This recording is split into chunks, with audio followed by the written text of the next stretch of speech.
신경으로 우리의 신앙을 고백하며 예배 가운데로 나아가겠습니다. 나는 전능하신 아버지 하나님 천지의 창조주를 믿습니다. 나는 그의 유일하신 아들 우리 주 예수 그리스도를 믿습니다. 그는 성령으로 잉태되어 동정녀 마리아에게서 나시고 본디오 빌라도에게 고난을 받아 십자가에 못 박혀 죽으시고 장사된 지 사흘 만에 죽은 자 가운데서 다시 살아나셨으며 하늘에 오르셔 전능하신 아버지 하나님 우편에 앉아 계시다가 거기로부터 살아있는 자와 죽은 자를 심판하러 오십니다. 나는 성령을 믿으며 거룩한 공교회와 성도의 교제와 죄를 용서받는 것과 몸의 부활과 영생을 믿습니다. 아멘. 우리 함께 선포합니다. 이러므로 하나님이 그를 지극히 높여 모든 이름 위에 뛰어난 이름을 주사 하늘에 있는 자들과 땅 위에 있는 자들과 땅 아래에 있는 자들로 모든 무릎을 예수의 이름에 꿇게 하시고 예수 그리스도를 주라 신하여 하나님 아버지께 영광을 돌리게 하셨느니라. 아멘. 찬송가 552장입니다. 아침 해가 돋을 때 만물 신선하여라. 나도 세상 지낼 때에 햇빛 되게 하소서. 주여 나를 도우사 세월 호송 않고서 어두운 세상 지낼 때 햇빛 되게 하소서. 새로운 광음을 보람 있게 보내고 주의 일을 행할 때에 햇빛 되게 하소서. 주여 나를 도우사 세월 호송 않고서 어두운 세상 지낼 때 햇빛 되게 하소서. 한번 가면 안 오는 빠른 광음 지날 때 긴 시간 맞춰서 햇빛 되게 하소서. 주여 나를 도우사 세월 호송 않고서 어두운 세상 지낼 때 햇빛 되게 하소서. 한낮을 위하여 몸과 마음을 드리고 그의 사랑 나타내 햇빛 되게 하소서.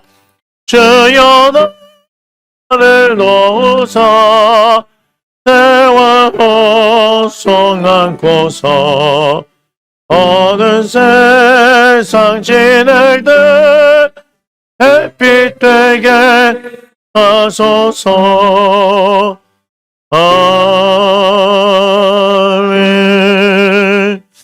자리에 앉아주시기 바랍니다. 고맙습니다. 하나님, 오늘 거룩한 날, 복된 날, 하나님께서 우리에게 주신 이 아름다운 안식의 날에 우리가 하나님의 성전에서 예배하게 하심을 감사합니다. 또한 각자의 처소에서 예배하게 하심을 감사합니다. 하나님의 말씀대로 내 이름을 기념하는 모든 곳에서 내게 임하여 복을 주리라 말씀하셨사오니 말씀대로 이 복된 날에 아버지 하나님 앞에 예배하는 사랑하는 당신의 자녀들 위해 주의 은혜로 주의 복으로 충만하게 하여 주옵소서. 한 주 동안 분주했던 삶들을 주님 앞에 나와 정리하면서 다시금 조용히 하나님의 말씀을 듣기를 원합니다.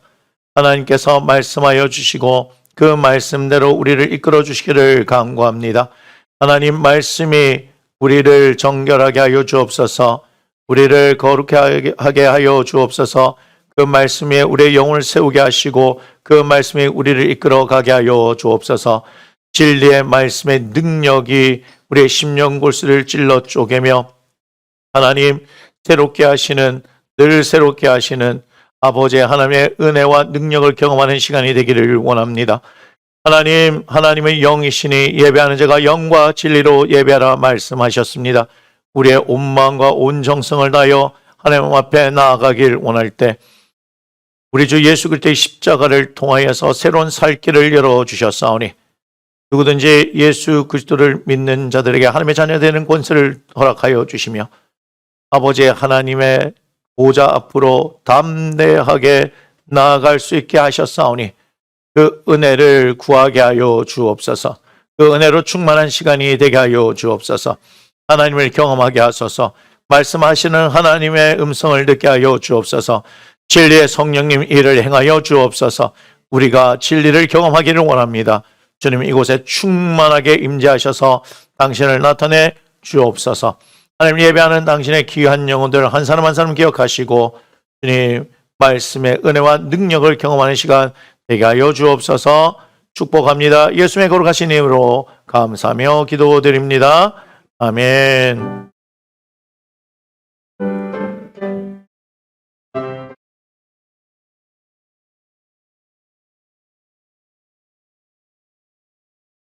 하나님께서 오늘 우리에게 주신 말씀 출애굽기 31장 12절에서 17절의 말씀입니다. 출애굽기 31장 12절에서 17절의 말씀, 제가 하나님의 말씀을 봉독해 드리겠습니다. 여호와께서 모세에게 말씀하여 이르시되 너는 이스라엘 자손에게 말하여 이르기를 너희는 나의 안식일을 지키라. 이는 나와 너희 사이에 너희 대대의 표징이니 나는 너희를 거룩하게 하는 여호와인 줄 너희가 알게 함이라. 너희는 안식일을 지킬지니 이는 너에게 거룩한 날이 됨이니라. 그 날을 더럽히는 자는 모두 죽일지며 그 날에 일하는 자는 모두 그 백성 중에서 그 생명이 끊어지리라. 여섯 동안은 일할 것이나 일곱째 날은 큰 안식일이니 여호와께 거룩한 것이라. 안식일에 일하는 자는 누구든지 반드시 죽일지니라. 이같이 이스라엘 자손이 안식일을 지켜서 그것으로 대대로 영원한 언약을 삼을 것이니 이는 나와 이스라엘 자손 사이에 영원한 표징이며 나 여호와가 엿새 동안에 천지를 창조하고 일곱째 날에 일을 마치고 쉬었음이니라 하라. 아멘. 우리 함께 축복합니다. 사랑하는 자여, 내 영혼이 잘된 같이 내가 범사에 잘되고 강건하기를 내가 간구하노라. 아멘. 오늘 말씀의 제목입니다. 함께 읽겠습니다. 안식일, 하나님께서 주신 복되고 거룩한 날. 하나님께서 오늘 본문을 통하여서 말씀하실 때 안식일을 지키라 라고 말씀하십니다. 출애굽기 20장에 보면 십계명을 주실 때 네 번째 계명에서도 하나님께서는 이 안식일을 지키라고 말씀을 하시죠. 안식일이라고 이야기하면 우리에게 조금은 생소한 단어일 것입니다. 왜 그러냐면 우리는 오늘 이 날을 주일이라고 부르죠. 주의 날, 주일, 그것이 우리에게 익숙합니다. 안식일이라는 말 자체가 우리에게는 어떤 어감으로 느껴지는지 모르겠지만 그것이 십계명에서부터 안식일을 거룩히 지키라라고 말씀하셨기에 우리에게는 그것이 굉장히 율법적으로 다가올 수 있습니다. 하지만 율법이라는 것은 하나님께서 우리에게 살도록 하게 해주신 하나님의 말씀입니다. 그런데 이 말씀이 잘못 오용되어져서 어떻게 되나요? 사람을 죽이는 것이 되어버렸죠. 사람을 정죄하는 데 쓰인 것이 하나님의 말씀이 되어버린 거예요. 그렇기 때문에 정죄하는 그 율법으로서는 사람이 살 수 없기 때문에 하나님께서는 우리를 살리려고 말씀을 주셨지만 그 말씀이 주시는 바 하나님의 의미를 알지 못하니까 그것을 통해서 사람을 정죄하게 이르니 사람을 살리려고 주신 말씀이 사람의 손에 쥐어지니까 사람을 죽이는 도구가 되어져 버린 것이죠. 그러니 예수님을 이 땅에 보내셔서 우리에게 다시금 새로운 살 길을 열어주신 것이 하나님의 은혜 아니겠습니까? 그렇기 때문에 우리는 하나님의 말씀을 우리를 살리는 데 사용해야 하는 것이죠. 구약에 있었던 율법의 말씀이기 때문에 무조건 덮어놓고 그것은 아니야. 예수님께서 우리에게 오셨기 때문에 그 앞에 있는 모든 율법들은 다 잘못된 것이야. 우리는 그저 예수 믿기만 하면 돼 라고 생각하는지 모르겠지만 그거 아십니까? 예수님도 구약의 말씀들을 인용하셔서 말씀하셨다는 것을요. 우리가 믿는 성경의 많은 부분이 구약이라는 것을 여러분 아십니까? 구약은 그저 우리에게 주어진 것이 아닙니다. 이것을 통해서 하나님께서 우리에게 주시는 바가 있고 이것이 있었기 때문에 신약의 말씀이 우리에게 풀어지는 것입니다. 사도 바울이 눈에 비늘 같은 것이 벗겨지고 났더니 예수님을 전하기 시작했는데 그에게 예수님은 메시아일 수가 없었다는 것이죠. 어떻게 하나님의 아들일 수가 있습니까? 나무에 달린 자마다 저주를 받는다라고 그는 모세 오경을 통해서 분명히 배운 사람입니다. 그러니 나무에 달린 예수는 하나님께 저주를 받았는데 하나님께 저주받은 사람이 어떻게 자신들의 구원자가 될 수 있냐는 거죠. 그렇지만 신약에 와서 그의 눈이 열어지고 하나님의 은혜가 임하고 하나님이 진리 가운데로 이끌어 주시니 나무에 달림으로 말미암아서 우리가 속량을 받았다는 것 아니겠습니까? 갈라디아서 3장에서는 분명히 그것을 사도 바울이 기록하고 있습니다. 특별히 우리는 유대인이 아니죠. 유대인이 아닌 이방인입니다. 이방 죄인이죠. 이방 죄인이란 말은 구원을 받을 수 없다는 것이고 죽을 수밖에 없다는 것을 이야기하는데 그 이방인에게 예수 그리스도를 통하여서 성경은 구약은 나무에 달린 자는 저주를 받는다 그랬는데 그 저주가 아니라 그것이 우리의 죄를 속량하는 것임을 알게 되어지니 이것을 복음이라 하고 이 복음이 유대인에게만 있는 것이 아니라 우리 이방인들에게도 미치게 하셔서 아브라함의 자손이 되게 하시고 아브라함과 같은 복을 누리게 하신다는 것이 하나님의 복음이라는 것을 알게 되었다는 것입니다. 그러니 우리가 구약을 잘 알면 알수록 하나님의 의도를 잘 파악할 것이고 이 땅 가운데 예수 그리스도가 오시고 그가 십자가에서 이루신 일이 무엇이고 부활하게 하신 사건이 무엇이고 그래서 사도 바울을 통하여서 우리에게 주신 신약의 말씀이 무엇인지를 알게 되는 거잖아요.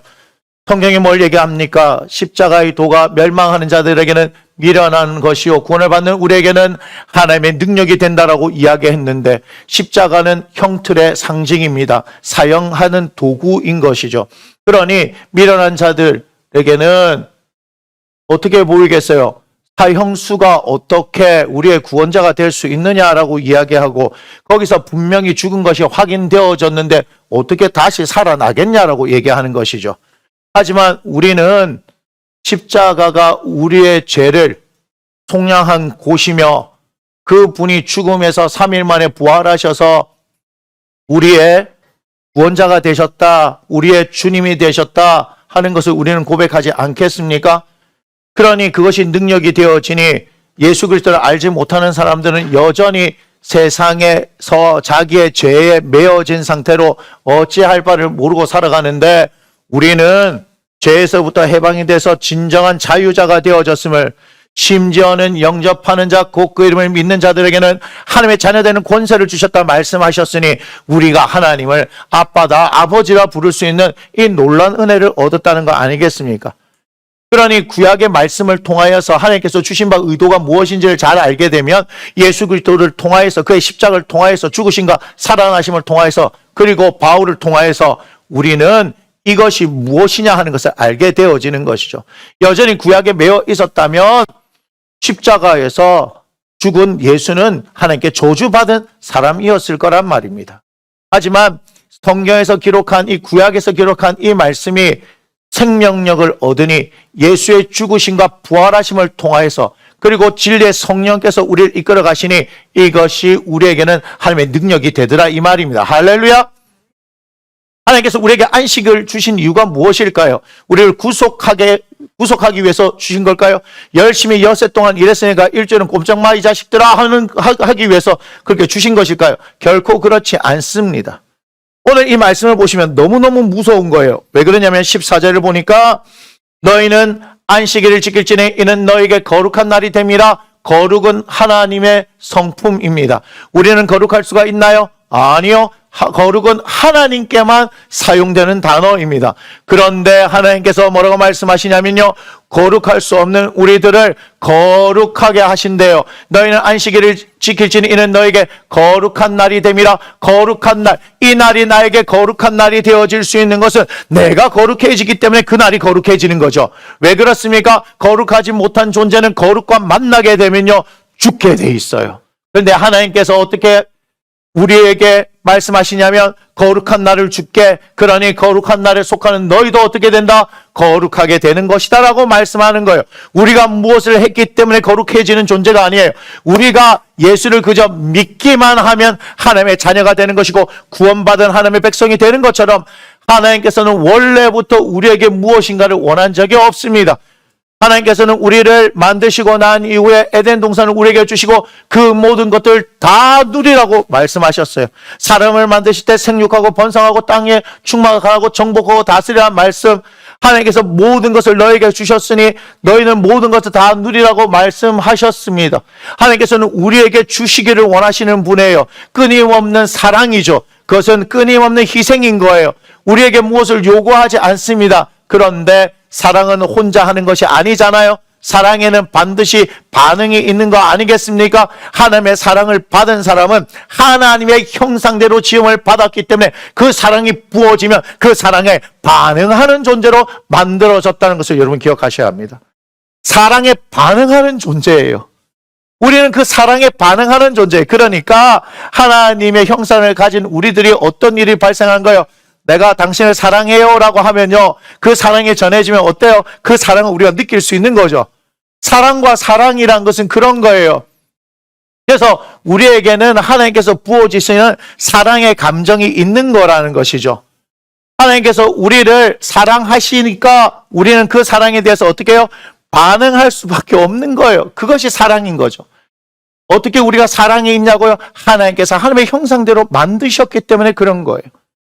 그러니 하나님께서는 그렇게 당신의 형상대로 만드셨기 때문에 그렇게 사랑을 부어주면 당연히 뭐예요?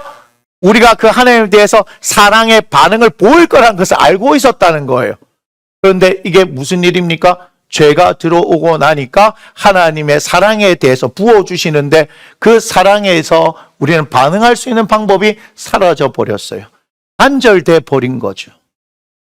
그러니 무엇이 필요한 겁니까? 예수 그리스도의 십자가가 필요한 거죠. 하나님의 사랑이 부어지기를 원했고 그 사랑에 대한 우리가 반응이 필요한데 그 사랑과 사랑이 만날 수 있는 그 길이 막혀버린 거죠. 그것이 막힌 담이라고 말씀하고 있지 않습니까? 우리 예수님께서 십자가에 죽으심으로 말미암아 그 원수된 것을 자기 육체로 허셨다고 말씀하시며 하나님과 뭐하는 존재? 화목하게 되는 존재로 말한 거예요. 화목이란 말을 생각할 때, 화목한 가정 생각할 때 그것은 사랑이 가득한 집 아니겠습니까? 다시 말하면 하나님의 자녀로서 하나님과 함께 화목하게 되어지면 그곳은 사랑이 넘치는 곳이 되는 거죠. 그래서 이 교회 공동체 안에도 예수님께서 10가지 십계명 있었고 그것을 통하여서 많은 율법들이 생겼는데 한 율법사가 서기관이 이렇게 질문하는 거죠. 어느 것이 가장 큰 계명입니까? 알고 싶었던 거예요. 그러니 예수님 말씀하시죠. 하나님 사랑하고 내 이웃을 사랑하라.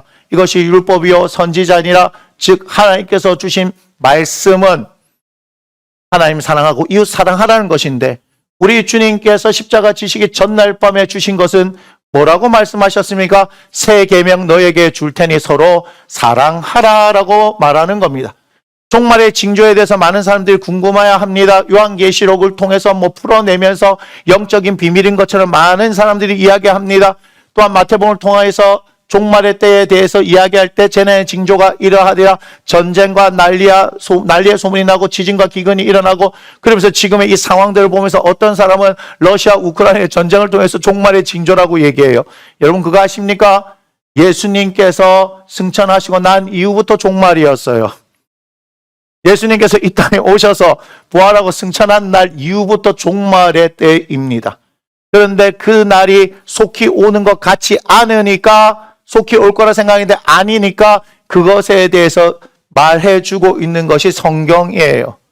잘못 풀면 큰일 납니다. 저는 여러분들에게 말씀드립니다. 종말은요, 이 교회에서 사랑이 식어지면 종말이에요. 하나님의 사랑이 부어지는 곳이 하나님의 교회죠. 이 교회는 자기의 핏값으로 사신 바 되었다고 말씀하시며, 이 교회의 머리는 예수 그리스도. 우리는 그의 몸을 이루면서 예수 그리스도를 통하여서 그의 사랑을 공급받아야 하는데, 그의 사랑이 공급이 끊어져 버리고, 그의 사랑이 끊어져 버리면, 공급이 끊어져 버리면 우리끼리 서로 사랑할 수 있을까요? 아니요. 교회라고 하는데 미움과 다툼과 시기와 질투가 일어나서 교회 내에서 서로가 서로를 정죄하며 손가락질하며 큰 소리 내고 욕하고 뒷담화 까고, 심지어는 어떻게 해요? 목사와 성도들이 싸우고 성도와 성도들이 싸우면서 이곳이 지옥이 돼버리는 거예요. 그러면 뭐예요? 벌써 종말이 시작된 거예요. 그래서 예수님 말씀하신 거예요. 너희가 서로 사랑하라. 내가 너희를 사랑한 것 같이 너희도 서로 사랑하라. 내가 기꺼이 주와 선생이 되었는데 너희들의 발을 씻겨줬다. 종과 같이 너희를 섬겨줬으니 너희들 받지. 너희들도 그렇게 서로의 발을 씻겨주는 것이 마땅하다.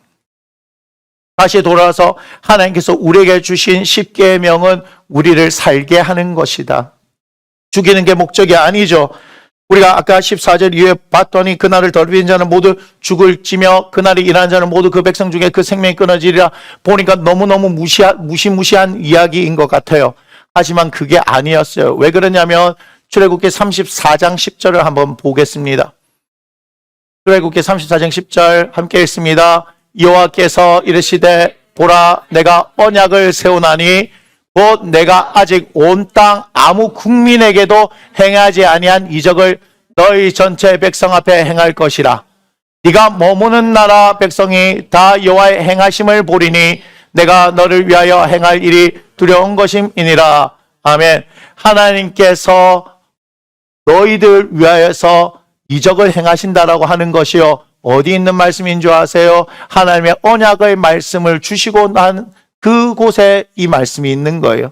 다시 말하면 하나님을 믿는 백성은 유일하게 너희밖에 없다라고 말씀하시면서 그 다음에 이적을 행한다 하는데, 하나님께서 홍해를 가르시고 하나님께서 요단강을 가르시고 뭐 여리고가 무너지고 하는 그 이적이 아니라 하나님께서 정말 적은 백성들, 소수의 백성들 이스라엘을 끄집어내셔가지고 하나님의 말씀이라는 걸 가르치는 거예요.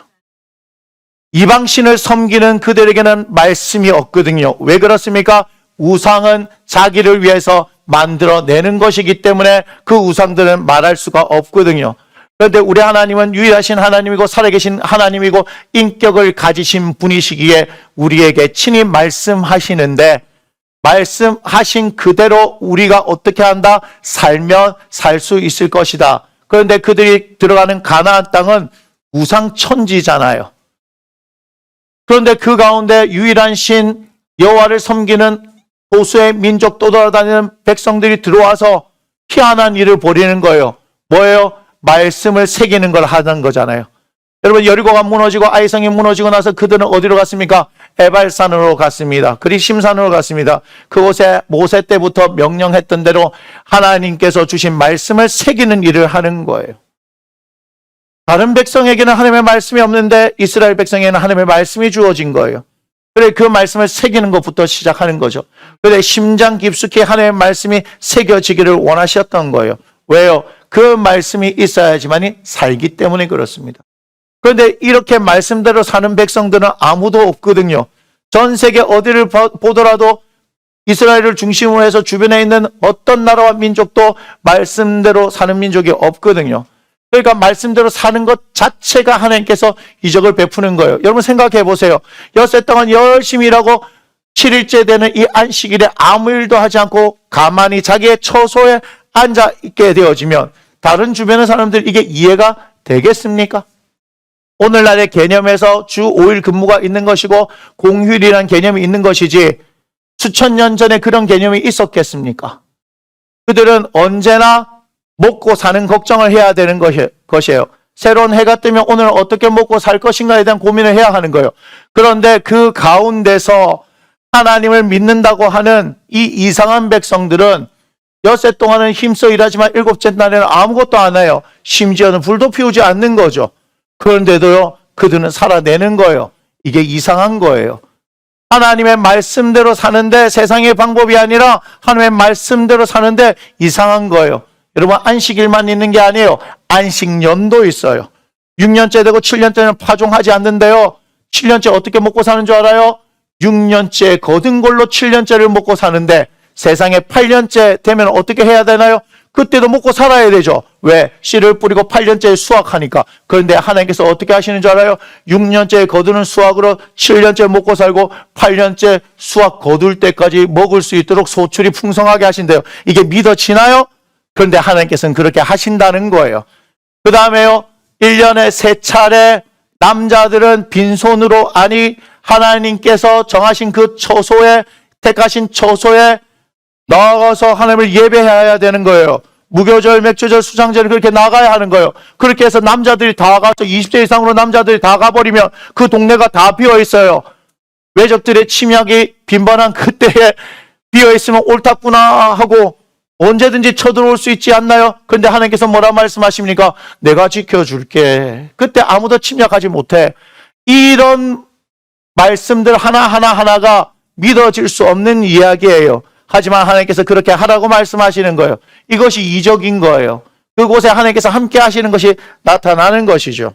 그러니까 안식일에 지금 말씀하실 때 그날에 더럽히는 자는 모두 죽이며 그날에 인한 자는 모두 백성 중 그 생명이 끊어지라. 하나님께서 반드시 죽이시겠다. 그 말씀이 아니라 그렇게 목숨을 걸고 하나님의 말씀을 지켜야 너희들이 살 길이 열린다는 거예요.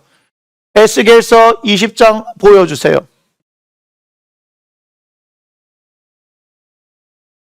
자, 이렇게 말씀하시죠.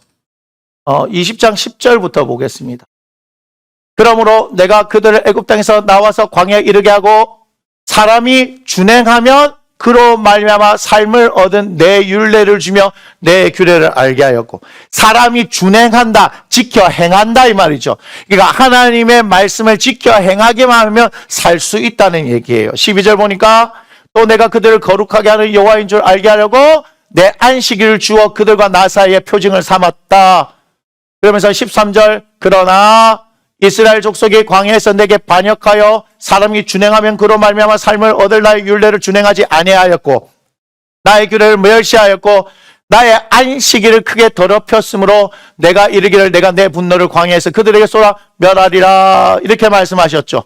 하나님께서는요, 율례, 법도, 명령, 규례라고 말씀하시면서 우리는 그 안에 안식일이 포함되어 있다고 생각하지만 하나님께서는 의도적으로 안식일을 빼내서 안식일을 또 얘기하고 있는 거예요. 맞습니까? 안식일이 십계명에 들어가 있는 계명임에도 불구하고 하나님께서 뭘 말씀하세요? 율례, 규례, 명령, 법도 이렇게 이야기하면서 안식일을 이렇게 말씀하시는 거죠. 그러니까 안식일이 얼마나 중요하냐 이 말이에요. 안식일이 어마어마하게 중요하죠. 하나님께서 이 날을 거룩하고 복되게 하셨다는 거예요. 창세기 2장 1절을 보시면 이렇게 말씀하고 있습니다. 천지와 만물이 다 이루어지느라 모든 것을 다 만드셨죠. 특별히 엿새째는 사람을 만드시고 심히 좋았다고 말씀하셨네요. 그 다음 보니까 이렇게 말합니다. 하나님이 그가 하시던 일을 일곱째 날에 마치시니 그가 하시던 모든 일을 그치고 일곱째 날에 안식하시니라. 안식이 뭐냐면 영어 성경 보면요, rest, R-E-S-T, rest, 그냥 쉼, 여러분 휴식 이렇게 얘기하는 거예요. rest 하면 거기에 룸만 붙이면 어디예요? 화장실이잖아요. 화장실에서 여러분 편안하셔야 되잖아요. 하나님께서 일곱째 날에 편안하게 계셨다는 거예요. 3절 보니까 이렇게 말씀하시죠. 하나님께서 그 일곱째 날을 복되게 하사 거룩하게 하셨다. 이는 하나님이 그 창조하시며 만드시던 모든 일을 마치시고 그날에 안식하셨다. 편안하게 쉬셨대요. 그런데 여러분 생각해 보세요. 하나님이신데 쉬시는 게 필요하셨을까요? 하나님은 졸지도 주무시지도 않으시는 분인데 그분이 엿새 동안 열심히 일했기 때문에 일곱째 날에 쉬시는 것이 필요하셨을까요? 아니에요. 여러분 아십니까? 다시 1절을 보니까 이렇게 말씀하네요. 천지와 만물이 다 이루어지니라. 그 다 이루어졌다의 핵심이 어디입니까? 사람을 만든 거예요. 그리고 그 사람을 통해서 심히 좋았다라고 말씀하시며 이 사람을 위해서 뭘 주셨어요? 안식일을 주셨다는 것을 기억하셔야 합니다. 사람은 쉬어야 하거든요. 쉬면서 뭘 해야 되는 거예요? 하나님 앞에 예배해야 하는 존재. 그 예배는 하나님의 사랑이 부어지는 시간이고 내가 그 사랑에 보답하는 시간입니다. 출애굽기 20장 24절을 한번 보겠습니다. 출애굽기 20장 24절 내게 토단을 쌓고 그 위에 네 양과 소로 네 번제와 화목제를 드리라. 내가 내 이름을 기념하게 하는 모든 곳에서 네게 임하여 복을 주리라. 내가 내 이름을 기념하게 하는, 즉 예배하는. 왜 이것이 예배하는 걸 이야기합니까? 아브라함을 통해서 볼 때 그가 여호와의 이름을 부르더라. 제단을 쌓고 여호와의 이름을 부르더라. 하나님의 이름, 여호와의 이름을 부르는 것은 예배를 말씀하거든요. 모든 곳에서, 여기가 중요합니다. 우리의 모든 곳에서 예배할 수 있다는 거예요. 여러분, 이 주일에 거룩한 날에 구별된 곳에 와서 예배를 드리는 것도 중요하지만 여러분의 모든 삶의 자리가 예배의 처소가 될 수 있는 겁니다. 우리가 너무 힘들고 어렵잖아요. 그러면 기도하라 하는데 진짜 힘들면 기도할 힘조차도 없어요. 근데 그거 아세요? 우리는 예배할 수 있어요. 예배할 수 있어요. 하나님 앞에서 예배할 수 있다고요. 특별히 찬송을 할 수 있어요. 찬송을 하나님 앞에 드리는 거잖아요. 그 찬송을 통해서요, 나에게 위로하시는 하나님의 음성을 들을 수 있어요. 또한 말씀하시는 하나님의 음성을 들을 수 있어요. 여러분들이 어느 곳에든지 하나님의 예배하기로 작정하면요, 하나님께서 말씀하신 대로 임하여서 복을 주신답니다. 할렐루야. 여러분, 기도할 수 없을 때 하나님을 예배하기로 작정하세요. 아까 1부에도 그런 얘기를 했어요. 아침부터 밤늦게까지 너무 많은 일들이 있어서 지쳐가고 집에 돌아왔을 때, 기도할 힘조차 없을 때, 여러분 그때가 하나님을 예배할 때입니다. 예배는요, 할 수 있습니다. 기도는 못해도요, 예배는 할 수 있습니다. 그때 하나님께서 주시는 은혜를 경험해 보세요. 그래서 가정 예배도 중요한 것이에요. 그리고 혼자서도 예배할 수 있지 않습니까? 저희 선배 목사님이요, 40일 금식 기도를 하는데요, 어떻게 하셨습니까? 라고 했더니 30일이 넘어가니까 너무 힘들더래요. 그런데 그 이후에 40일까지 예배에 참석했기 때문에, 예배 때문에 내가 그걸 버틸 수 있었다, 이렇게 말씀하시더라고요. 30일을 물만 드시고 있으니까 힘이 완전 빠져서 가뜩이나 마르신 분인데 뼈쩍 말라가는 거예요. 그런데 기도할 힘이 없어요. 나올 수가 없는 거죠. 뭔가 드신 게 있어야 기도할 수 있을 거 아니에요. 소리도 나오지 않는데 이러다 진짜 죽겠다 싶었던 거예요. 그런데 기도원에서 기도하니까 시간마다 예배가 있잖아요. 그 예배하는 데 참석을 한 거예요. 그래서 그 예배 때문에 내가 그것을 할 수 있었다라고 말씀하셨어요. 여러분, 기도할 수 없지만 우리는 예배할 수 있는 거예요. 하나님께서 그렇게 우리에게 말씀하신 거예요. 우리가 살 수 있는 것들을, 우리를 살리기 위해서 하나님은 우리를 사랑하시기 때문에 살 방법을 주시는 거예요. 그분이 우리의 하나님이시지 않겠습니까?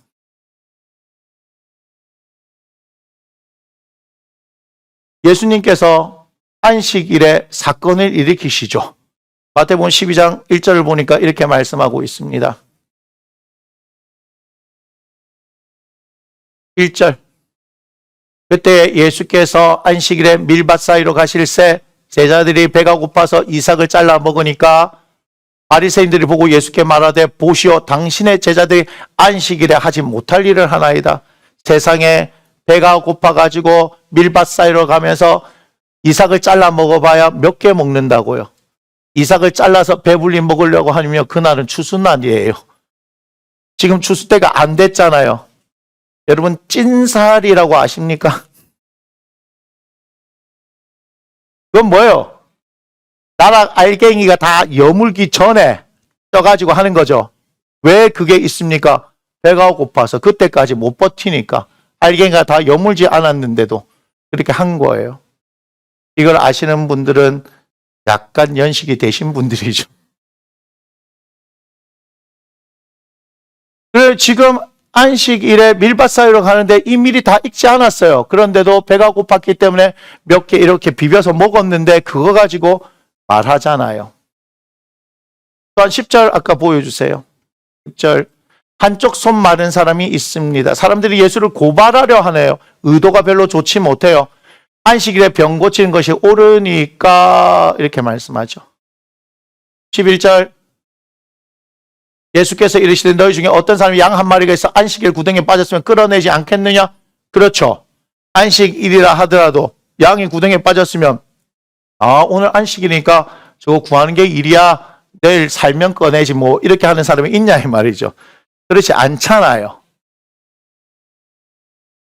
누가복음 13장 뭐 보여주실랍니까? 누가복음 13장.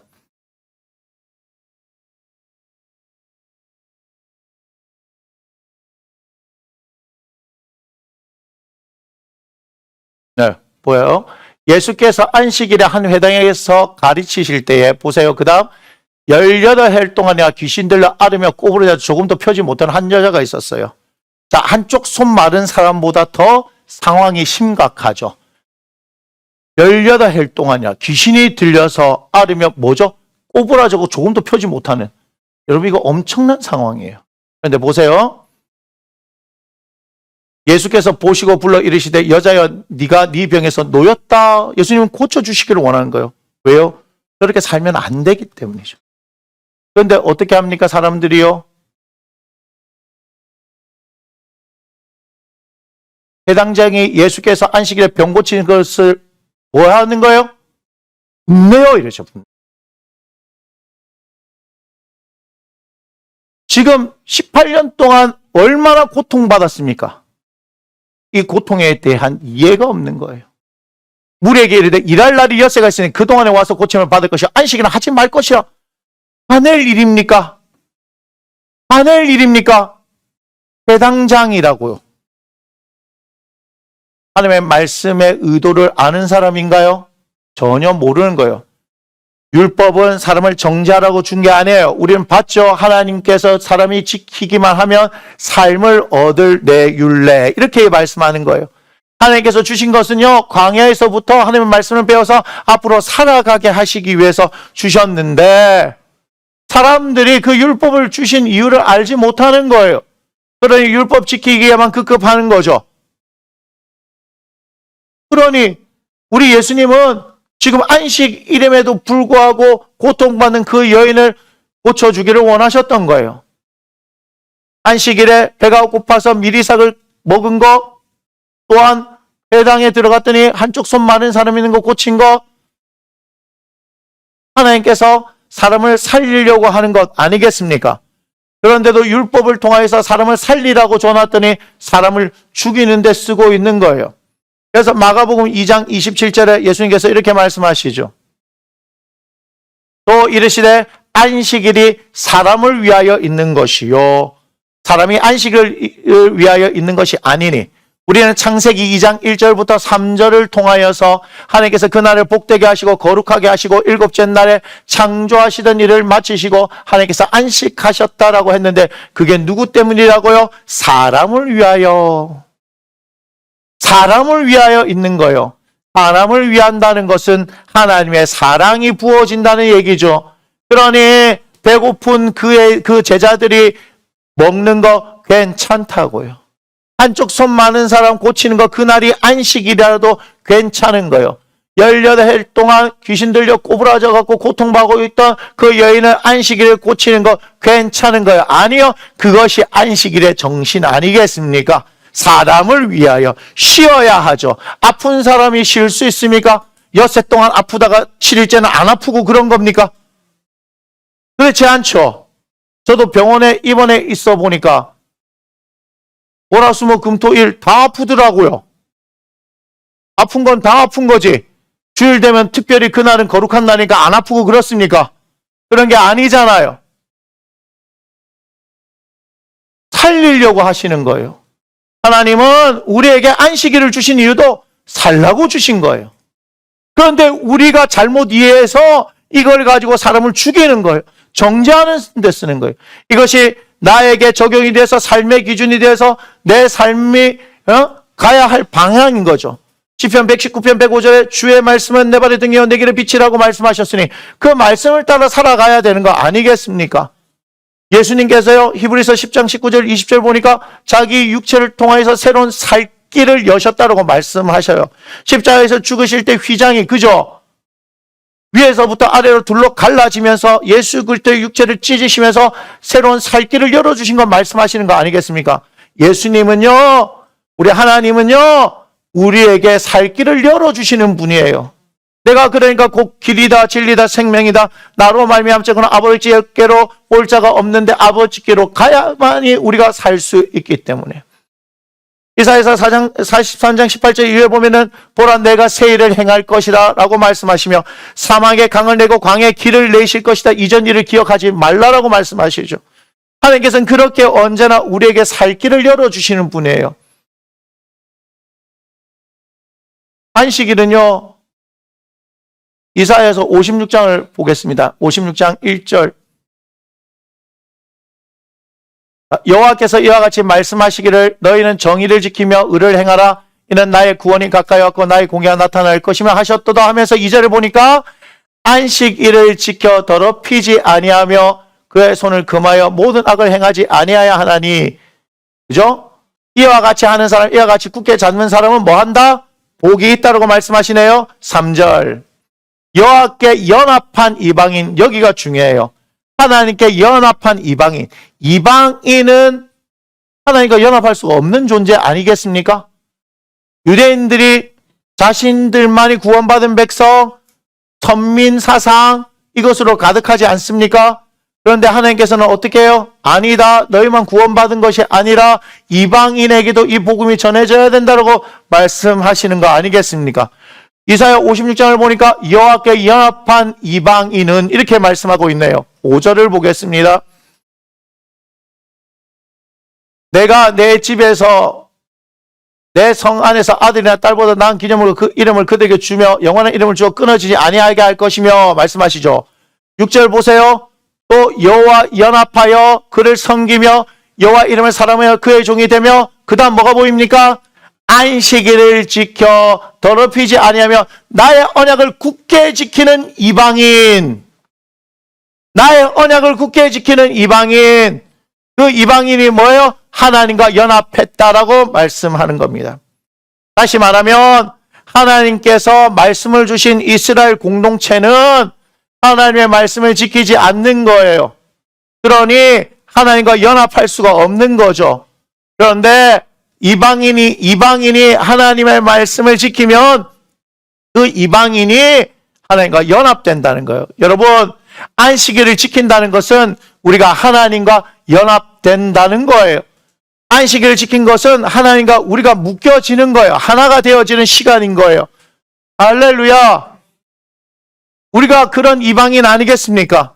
하나님과 연합하여 이곳에 하나님의 백성이 되어졌다라고 말하고 있지 않습니까?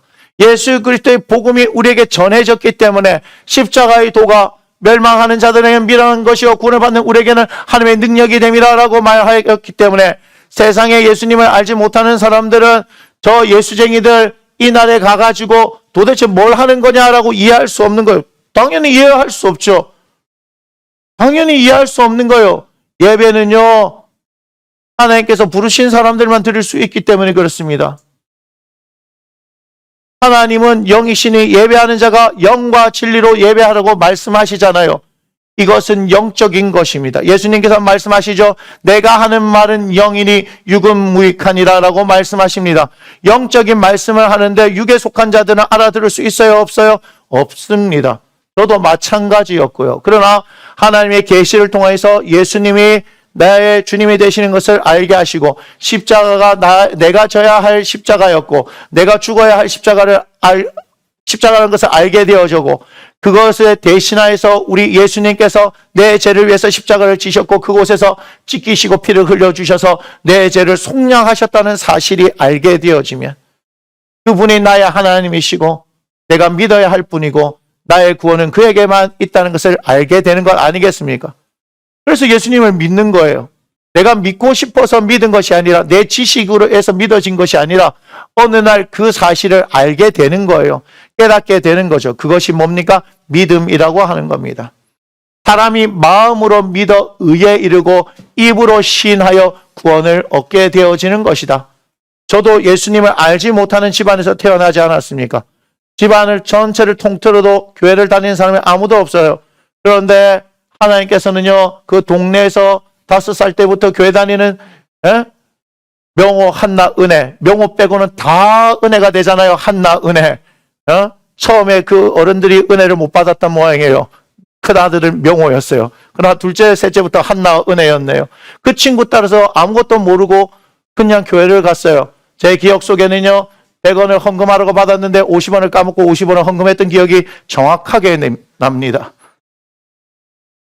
그랬어요. 제가 어떻게 예수를 알았겠어요? 초등학교 다니다가, 중학교 다니다가, 여러분 제가 어떻게 예수를 알까요? 우리 집은 교회를 다니는 집안이 아닌데, 사돈의 7천에 8촌까지 돌아봐도 교회를 다니는 집안이 아닌데, 그런데 중학교 2학년 때 믿어지더라고요. 믿겠습니다가 아니라 믿어지더라고요. 믿어진 거예요. 물론 믿어는 졌지만 그 이후에도 방황하는 세월들이 있었고 하나님과의 그 관계가 어떤 건지 알지 못했기 때문에 말씀이 뭔지 기도가 뭔지 예배가 뭔지 잘 몰랐어요. 그러니 우리는 이걸 배워야 하더라고요. 말씀을 배워야 하더라고요. 그리고 기도하면서 그분을 경험해야 하더라고요. 그런데 놀랍게 제가 목사가 돼가지고 아무런 연고도 없는 이곳에 와서 여러분들과 만나서 목회를 하고 있잖아요. 정말 아무것도 없었잖아요. 정말 아무것도 없이 보증금 1,000만 원, 월세 60만 원 안양에 와가지고 신대원 준비를 해야 되는데 강로의 대학원 신대원 우리만 하더라도 재수는 필수고 삼수는 선택이다 이렇게 얘기했는데 가정을 지켜야 되니까 뭘 해야 되는 거예요? 학원 나가서 일하고 가외하면서 하고 공부할 시간이 없는데도 불구하고 쪼개서 공부하면서 제가 신대원 시험 치기 전날 밤에도 8시 반까지 학원에서 수업을 했다는 거 아니겠습니까? 8시 반까지 여러분 타역하는 친구들 있죠. 교회에서 일하는 전도사들은요. 신대원 시험 친다 하면요. 공부하도록 교회에서 배려해줘요. 그런데 저는 학원에서 일했어요. 배려해줘서 8시 반까지였어요. 10시까지 수업인데 8시 반까지. 내일 시험 칠 준비를 하고 짐을 짊어지고 갔어요. 장신대 그 강로 앞에 그 대하 모텔 3통 치킨 저녁을 못 먹어가지고 치킨을 2마리 사가지고 같이 갔던 공부하던 전도사님 드렸더니 저녁을 삼계탕인가 그걸 너무 잘 먹었다 그래요. 그 다 있잖아요. 지금 다 아시죠? 이 광장동 그 동네 사시니까 아시는 거예요. 혼자서 통닭을 1마리 다 먹고 배를 꺼뜨리는 12시예요. 12시부터 새벽 4시까지 공부를 했어요. 계시록만. 2시간을 자고 아침에 죽을 먹으려 했더니 저녁에 먹었던 통닭이 제 뱃속에 그대로 있어서 그 상태로 가서 시험을 쳤잖아요. 되겠더라고요. 되겠더라고요.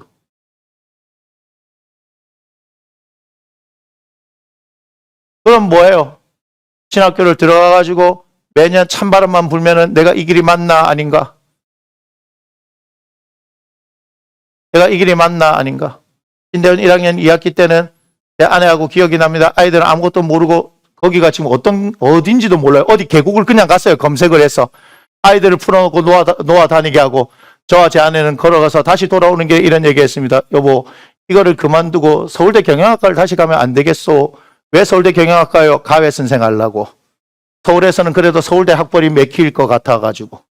시간만 주면 서울대 경영학과를 갈 수 있을 것 같아서 그거는 제 생각이지만 생각은 제 마음대로 할 수 있는 자유가 있지 않겠습니까? 그런데 제 아내 때문에 다시 꾹 참았습니다. 이 길 올 때 다시 뒤돌아보지 않기로 했는데 예수님께서 너무 잘 아시고 손에 쟁기를 잡고 뒤를 돌아보는 자마다 하나님 나라에 합당하지 않다고 누가복음 9장 62절에 정확하게 말씀하셔가지고 또 뒤돌아보더라고요. 롯의 아내가 이해됩니다. 소돔과 고모라가 멸망되는데 자꾸 뒤돌아보고 또 뒤돌아보고 그 마음이 이해가 되는 거예요. 잘 참았어요. 2학년 1학기를 갔는데 2학년 2학기 되면서 내가 설교를 부지런히 성실하게 할 수 있을까 하는 고민이 됩니다. 사복고시는 3년에서 5년이면 끝이 나는데 이놈은 목사의 길은 앞으로 30년 동안 계속 부지런하게 성실하게 설교를 해야 하는데 3년 만에 승부를 낼 수 있을 것 같은데 이거는 30년 동안 이거를 계속 여러분 아십니까? 매일 새벽 기도하기 때문에 하루 종일 성경을 붙들고 내일 어떻게 말씀을 전할까? 여러분들은 20분 30분 듣는 것이지만 저는 그걸 위해서 하루 종일 준비하고 있습니다. 벌써 내일 모레 거 계속 준비하고 있어요. 지난주부터. 그리고 이게 끝나고 나면 이번 주 주일은 설교를 뭘 할까요? 하면서 또 고민하는 거예요. 이 바닥을 알고 나니까 겁이 덜컥 나는 거예요. 설교를 30년 동안 성실하게 해야 하는데 30년 동안 할 자신이 없는 거예요. 오시는 그냥 3년에 그냥 카바치고 나면 그냥 뭐 변호사를 해도 밥은 벌어먹고 살겠지 이런 고민을 하는 거예요. 실화입니다. 실화. 한바람에 불면 계속해서 막 가슴이 콩닥콩닥 뛰면서 내가 이 길이 맞는가 그런 고민한 거예요. 하나님을 만났음에도 불구하고 세상 거 보지 않기로 하고 왔는데도 그런 거예요. 여러분들이 목사님 하고 할 때마다 제가 그 심정이 뭔지를 아는 거예요. 힘들고 어려워하는 것이 저희 이론에서 나온 게 아니라 진짜 밑바닥에서 그렇게 고민하면서 살았기 때문에 아는 거예요. 신대한 3학년 때는요, 부산에서 스카우트 돼가지고 갔잖아요. 집도 주고 다 준다 그랬는데 쟤네 성질이 안 좋아갖고 들이받아 버려가지고 병이 났잖아요.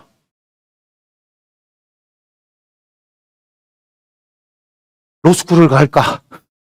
부산대학교 오니까 온갖 지 혼자 생각을 다 하고 있는 거예요.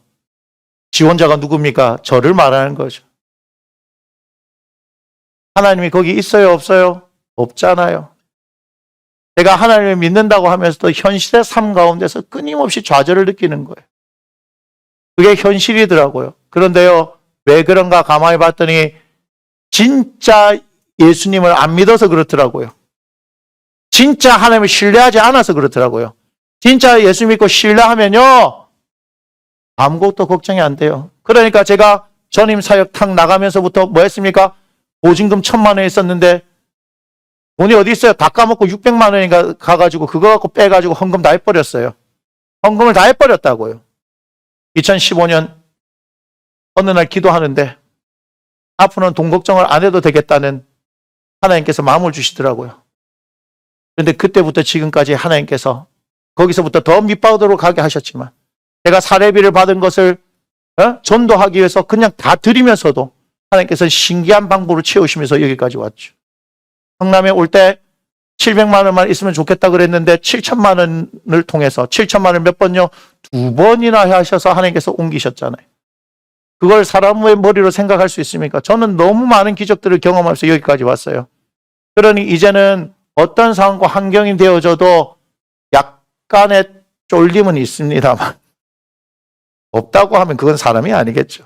그럼에도 불구하고 하나님을 신뢰하는 것이 무엇인지를 알게 된 거예요. 그러니 하나님의 말씀이 믿어지는 거예요.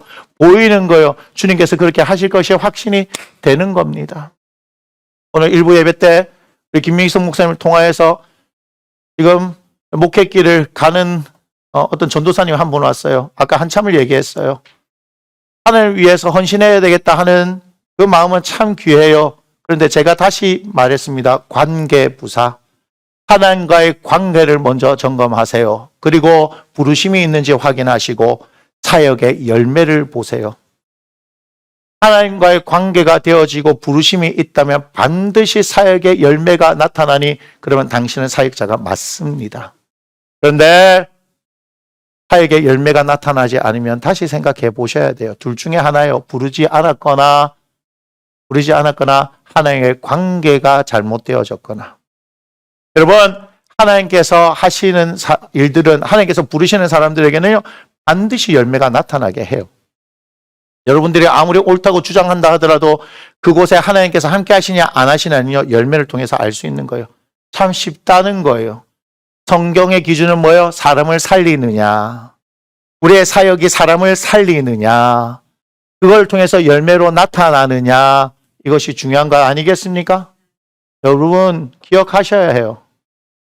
하나님께서 우리에게 이 안식일을 주신 것은 우리에게 복 주시고 거룩하게 하시려고 하시는 하나님의 의도가 있는 거예요.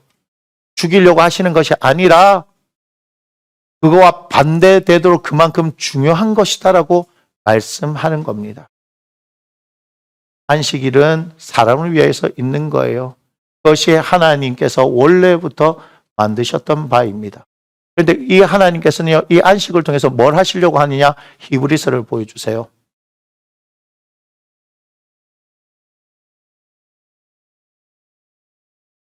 이렇게 말씀하십니다. 이미 믿는 우리들은 저 안식에 들어가는 도다. 히브리서 4장 3절의 말씀이거든요.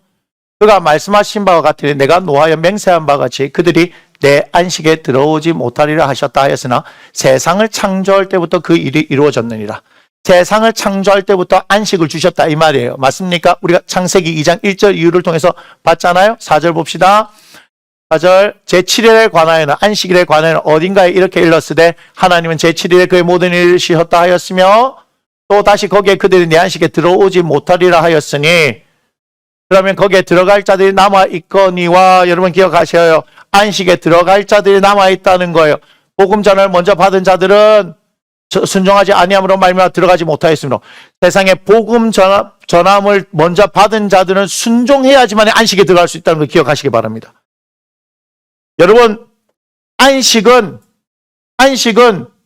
복음을 전해 받은 사람들의 것인데 그 복음에 뭐 해야 된다고요? 순종해야 한다는 거예요. 7절 보겠습니다. 오랜 후에 다윗의 글에 시편에 나와 있습니다. 다시 어느 날을 정하여 오늘이라고 미리 이같이 일렀으되 오늘 너희가 그의 음성을 듣거든 너희 마음을 완고하게 하지 말라. 마음을 완고하게 한다는 것이 교만하다고 이사야서를 통해서 배웠죠. 오늘이에요. 8절 만일 여호수아가 그들에게 안식을 주었다면 그 후에 다른 날을 말씀하지 아니하셨으리라. 9절부터 중요합니다. 그런즉 안식할 때가 하나님의 백성에게 남아 있도다. 우리는 이 7일이 아니라 영원한 안식을 기억해야 하는 겁니다. 10절에 보니까 10절 이미 그의 안식에 들어간 자는 하나님이 자기의 일을 쉬신 것 같이 그도 자기의 일을 쉬느라 그런 사람이 있겠죠. 그죠? 그런데 11절에 보니까 그러므로 우리가 저 안식에 들어가기를 뭐 해야 된다? 힘써야 합니다. 기억하셔야 돼요. 우리가 육체를 입고 있는 날 제7일은 그냥 시간이 흘러가듯이 오는 날이지만 하나님의 영원한 안식에 들어가기 위해서는 뭐 해야 된다? 힘써야 하는 겁니다. 이는 누구든지 저 순종하지 아니하는 본에 빠지지 않게 하려 함이라. 무슨 얘기인지 아시겠습니까? 하나님과 함께하는 영원한 안식은 먼저 하나님의 복음이 전해져야 하고 그 복음이 전해졌으면 그것에 뭐 해야 된다? 순종해야 하는 거예요. 다시 8절을 보겠습니다. 8절을 보니까 이렇게 7절입니까? 7절 다윗의 글에 다시 오늘을 정하였으니 오늘이라고 미리 이같이 일렀으되 보세요. 오늘 너희가 그의 음성을 듣거든 이렇게 얘기하죠. 하나님의 말씀이 오늘 여러분들에게 전해졌습니다. 하나님의 음성이 들리기를 원합니다. 하나님의 말씀이 들려지기를 원합니다. 오늘 그의 말씀이 들려지거든 그 말씀에 뭐 해야 된다? 완고하면 안 돼요. 그것은 순종하지 못하게 만드는 것이고 그렇게 순종하지 못한다면 하나님께서 우리를 위해서 주신 안식에 들어가지 못하는 거예요. 여러분 그 영원한 안식을 경험하기 위해서 우리는 일곱째 날마다 하나님의 안식을 경험하는 이 훈련들을 해야 하는 거예요. 아 그렇구나. 여러분 그래서 우리 교회가 5월 8일부터는 예배에 중점을 두고 변화를 일으키는 겁니다. 예배에 초점을 맞추고 가게 될 때 진정한 안식을 첫날부터 여섯까지는 여러분 열심히 여러분 인생을 사시는데 일곱째 날에 하나님의 말씀 앞에 모였을 때 예배하러 모였을 때 하나님의 안식이 경험되어진 놀라운 역사가 일어날 것입니다. 그걸 위해서 초점을 맞추는 거예요. 우리 교회는 다른 것에 신경 쓰지 않습니다. 오직 하나님을 예배하는 데만 초점을 둘 것입니다. 그렇게 할 때 말씀대로 하나님께서 임하여서 우리에게 복을 주시는지 안 주시는지 한번 경험해 보자니까요. 우리의 마음을 가지고 하나님 앞에 나오십시오. 그 하나님께서 우리 가운데 안식을 허락하실 것입니다. 그러면 그 안식이 무엇과 같으냐고요? 하나님 나라. 이 육신을 벗고 하나님 나라에 갔었을 때 우리가 느낄 수 있는 그 안식을 하나님께서 조금씩 우리에게 맛보게 하지 않겠습니까? 그 힘 가지고 또 엿새 동안 열심히 살아내는 거예요. 이젠 바뀌는 거예요. 아하, 예배가 이런 것이구나. 하나님께서 주시는 이 예배의 이 기쁨과 은혜가 이런 것이구나. 그것을 경험하게 될 것입니다. 그래서 하나님께서 주신 복되고 거룩한 날, 이 날을 여러분이 기다리고 어떤 것보다 더 기다리면서 나올 수 있는 거예요. 여러분 영혼이 여러분 지쳤습니까? 다시금 일어설 힘을 얻을 수 있을 것입니다. 우리가 예배에 집중할 때 하나님의 임재가 나타나기 때문에 여러분들 가운데 있는 삶의 문제가 해결되어지고 그분의 그것을 해결하실 것입니다. 질병의 문제가 해결되어지고 귀신 들린 사람들이 있다면 귀신이 떠나가는 현상이 나타날 것입니다. 여러분 제가 하는 것이 아니라 살아계신 하나님께서 그분이 살아계시기 때문에 이 일을 행하실 거라 이 말입니다. 그러니 우리는 이 날을 기대하고 하나님께서 예배자로 불러주심에 감사하고 그 예배에 감사하고 감격에 들어가게 될 것이에요. 그렇게 하나님께서는 이 교회 가운데 특별히 예배 가운데 역사하실 거다 이 말입니다. 우리 함께 힘씁시다. 복음을 전함을 받은 자들로 하나님께서 말씀하시니 오늘 하나님께서 말씀하시니 그 말씀에 우리가 순종하여 끊임없이 순종함으로 안식에 들어가기를 힘쓸 수 있는 우리가 되어져서 육신을 입은 우리들이 먼저 가고 나중에 가는 사람들은 있겠지만 저 영원한 천국에서 함께 안식을 누릴 수 있는 저와 여러분들이 되어지기를 주 예수 이름으로 축원합니다. 아멘. 우리 함께 찬양 드리겠습니다.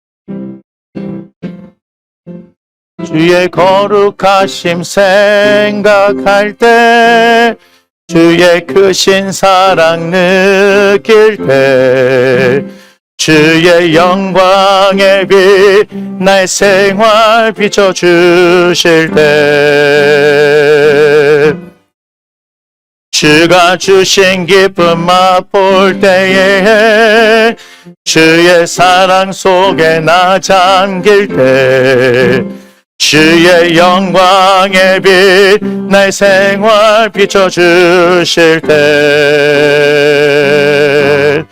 경배하리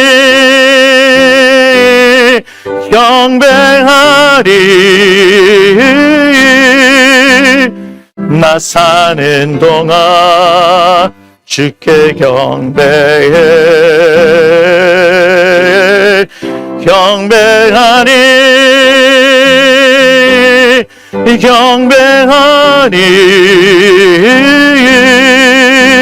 나 사는 동안 주께 경연아 나 따라와 다시 고백합니다. 주의 거룩하심 생각할 때 주의 크신 사랑 느낄 때 주의 영광의 빛 나의 생활 비춰주실 때 주가 주신 기쁨 맛볼 때에 주의 사랑 속에 나 잠길 때 주의 영광의 빛 나의 생활 비춰주실 때 우리 고백합니다. 찬양하리 찬양하리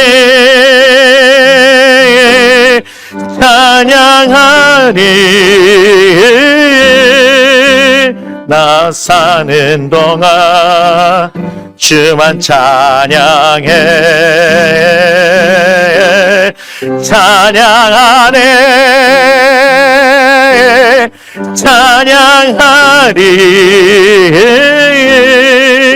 나 사는 동안 주께 우리 한 번 더 찬양할까요? 그 주의 거룩하심 생각할 때 주의 거룩하심 생각할 때 주의 크신 사랑 느낄 때 주의 영광의 빛 나의 생활 비춰주실 때 주가 주신 기쁨 맛볼 때에 주의 사랑 속에 나 잠길 때 주의 영광의 빛 나의 생활 비춰주실 때 우리 함께 고백합니다. 경배하리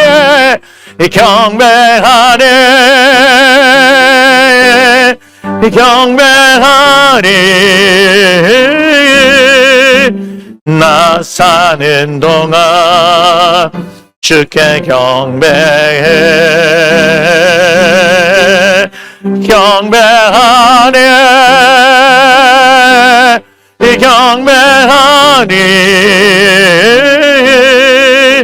나 사는 동안 주께 경배 찬양하리 찬양하리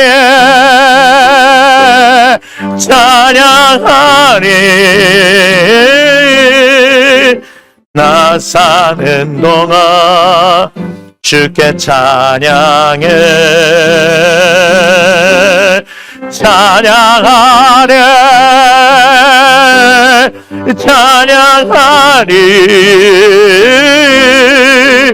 나 사는 동안 주께 찬양해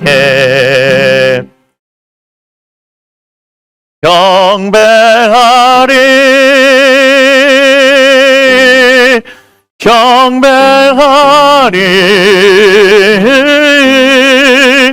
나 사는 동안 주께 경배해 찬양하리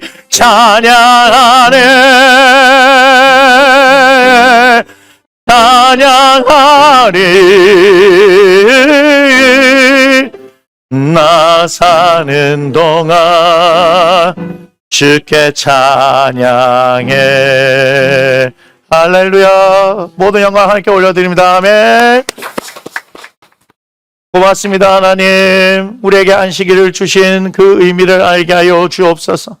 아버지 하나님, 단순히 지키라 하니 아무런 의미 없이 지키는 우리가 아니라 하나님께서 이 안식일을 우리에게 주신 의미를 생각하면서 복되고 거룩한 날 우리를 위해서 주셨음을 기억하고 하나님, 하나님의 복을 받아 누리는 하나님의 사람들 되기를 주 예수 이름으로 축복하오니 주여 사랑하는 나무 심는 교회 당신의 자녀들이 하나님의 복을 받아 누리게 부족함이 없도록 도와주옵소서.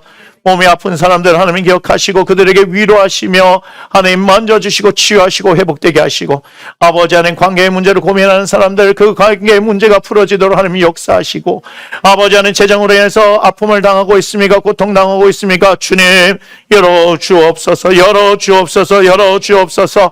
하나님 당신의 자녀들이 아버지 하나님 이 세상 가운데 갈 바를 알지 못하고 있습니다. 주여 당신이 친히 길이 되시고 인도하여 주옵소서. 우리 하나님께서는 우리를 살리시기를 원하십니다. 우리에게 생명을 주시되 풍성하게 주시기를 원하십니다. 그 풍성함을 누릴 수 있는 하나님의 자녀들이 되기를 주 예수님의 축복하니 하나님 함께하여 주시고 오늘도 하나님 앞에 마음을 드린 사랑하는 영혼들 한 사람 한 사람 기억하셔서 이들 아버지의 은혜가 넘치게 하여 주시되 특별히 그들의 영혼에 기쁨이 넘치게 하시고 아버지 하나님 영혼이 아픈 사람들이 있습니다. 주님 그 마음을 만져주시옵소서. 아버지 만져주시옵소서. 치유하여 주옵소서. 회복되게 하여 주옵소서. 예수 믿는 것은 하나님 우리에게 슬픔이 변화의 기쁨이 되는 것이라 말씀하셨습니다. 주여 슬픔은 우리의 것이 아닙니다. 속지 않게 하여 주옵소서. 주 예수 그리스도를 통하여 구원의 기쁨을 아버지 하나님 가지게 하여 주시고 우리가 빈 무덤을 보았으니 그것은 우리에게 슬픔이 아니고 무서움이 아니고 두려움이 아닌 큰 기쁨이라 말씀하셨사오니 부활의 주님을 인하여서 하나님 일어서게 하여 주옵소서. 골고다 십자가 아래 머물러 있는 인생이 아니라 빈 무덤까지 내려가서 부활하신 주님을 만나게 하여 주옵소서. 그리고 성령이 역사하셔서 그의 삶을 충만하게 채우시는 놀라운 기름 부으심을 경험하기를 주 예수님 축복 안에 함께 하시고 아버지 하나님 오늘 이렇게 드린 예배 가운데 이 자리를 벗어날 때에 기쁨으로 충만한 역사를 일으키시며 아버지 하나님 드린 마음대로 한 사람 한 사람 기억하여 주셔서 아버지의 은혜로 충만하게 하여 주옵소서. 이제는 우리의 길과 진리와 생명 되시는 우리 주 예수 그리스도의 은혜와 우리 아버지 되시는 하나님의 지극히 크신 사랑하심과 보혜사 성령 우리 안에 내주하시며 영원토록 함께 하시며 그와 같이 우리를 내려버려 두지 아니하고 세상 끝날까지 함께 하시는 그 성령의 함께 하심이 하나님께서 주시는 안식의 복과 은혜를 누리며 살아가기를 원하는 사랑하는 나무 심는 교회 성도들 머리 위에 그대의 가정 위에 사업장과 일터와 학업과 진로와 취업과 관계와 장래 위에 그리고 함께 하나님을 예배하는 조국 대한민국의 교회와 전 세계 교회 위에 그리고 우크라이나 땅 위에 지금부터 영원토록 함께 하시기를 주 예수 이름으로 간절히 축원하옵나이다. 아멘.